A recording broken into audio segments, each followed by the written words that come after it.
అందరికీ నమస్కారం అండి. ఆంధ్రప్రదేశ్ రాష్ట్ర ప్రభుత్వ ఉద్యోగుల తాజా సమాచారంలో భాగంగా ప్రభుత్వ ఉద్యోగులకు సంబంధించి హెచ్ఆర్ఏను 24% పెంపు ప్రభుత్వం ఇప్పటికిప్పుడే సంచలన ఉత్తర్వులు అయితే రిలీజ్ చేయడం జరిగిందండి.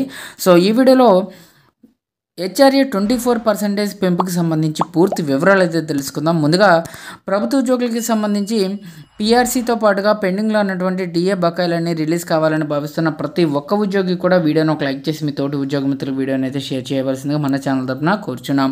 ప్రభుత్వం ఇప్పుడిప్పుడే ప్రభుత్వ ఉద్యోగులకు సంబంధించి ఒక్కొక్కటిగా ఇచ్చిన హామీలన్నీ క్లియర్ చేసుకుంటూ ముందుకు వెళ్తున్న తరుణంలో తాజాగా హెచ్ఆర్ఏ 24% పెంపు చేస్తూ ప్రభుత్వం ఉత్తర్వులు అయితే జారీ చేసింది.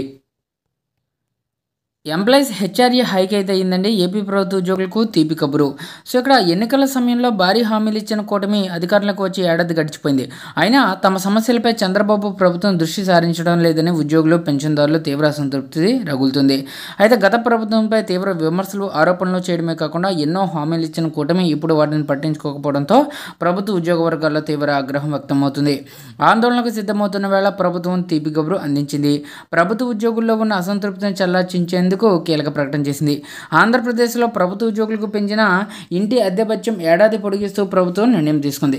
ఈ మేరకు ఉత్తర్వులు కూడా జారీ చేయడం జరిగిందండి. యాక్చువల్గా 2022లో నాటి వైఎస్ఆర్సీపీ ప్రభుత్వం హౌస్ రెంట్ అలవెన్స్ను 24% పొడిగించింది. ఈ పెంచిన హెచ్ఆర్ఏ మరో ఏడాది పాటు పొడిగిస్తున్నట్లు ఏపీ ప్రభుత్వం ప్రకటించింది. ఈ పెంచిన హెచ్ఆర్ఏ సచివాలయ ఉద్యోగులు శాఖాధిపతులకు మాత్రమే వర్తిస్తుంది. ఈ మేరకు ఒక ప్రకటనలో ప్రభుత్వం స్పష్టం చేసింది. రాష్ట్ర విభజనతో హైదరాబాద్లో పనిచేస్తున్న ఉద్యోగులు ప్రస్తుతం అమరావతి ప్రాంతంలో నివసిస్తూ ఉన్నారు. వారికి కొంత హెచ్ఆర్ఏ పెంచి ఇవ్వాలని నాటి జగన్ ప్రభుత్వం నిర్ణయం తీసుకుంది. తాజాగా నిర్ణయాన్ని కూటమి ప్రభుత్వం పొడిగించింది. కాగా అమరావతిలో ఉంటున్న ఉద్యోగులకు ప్రభుత్వం ఇటీవల ఓ తీపి వార్త వినిపించిన విషయం తెలిసిందే. అమరావతి పరిధిలో నివసించే ఉద్యోగులకు సంబంధించి ఉచిత వసతి సౌకర్యం కల్పిస్తుంది. ఆ వసతి సౌకర్యాన్ని మరో ఏడాది పాటు తాజాగా కూడా పొడిగించింది. ఉద్యోగుల కుటుంబాలు హైదరాబాద్లో ఉండడం, ఉద్యోగులు మాత్రమే అమరావతిలో ఉండడంతో ఈ మేరకు ప్రభుత్వం నిర్ణయం తీసుకుంది.